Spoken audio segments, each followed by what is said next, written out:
جی السلام علیکم، میرا نام نصر حیات ہے۔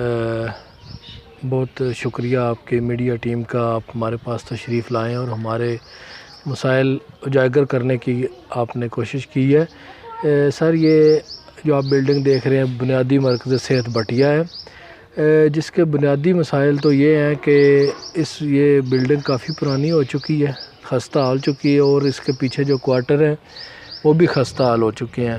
تو جو اس میں رہ رہے ہیں عملہ کے لوگ وہ بھی کافی پریشان ہیں۔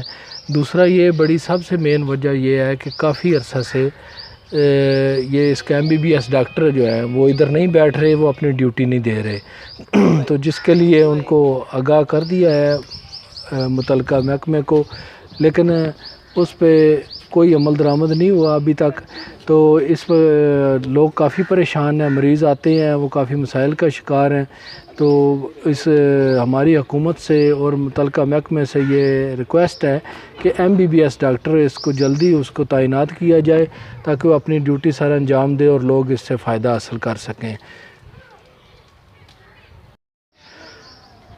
جی السلام علیکم، میرا نام نصر حیات ہے۔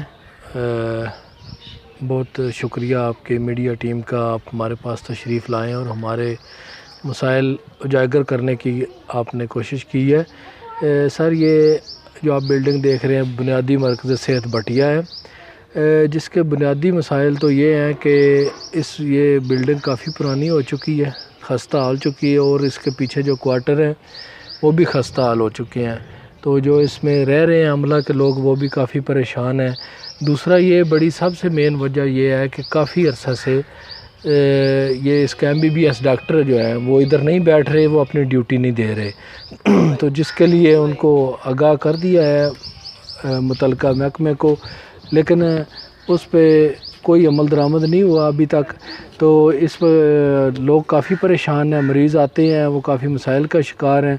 تو ہماری حکومت سے اور متعلقہ محکمے سے یہ ریکویسٹ ہے کہ MBBS ڈاکٹر اس کو جلدی اس کو تعینات کیا جائے تاکہ وہ اپنی ڈیوٹی سر انجام دے اور لوگ اس سے فائدہ حاصل کر سکیں۔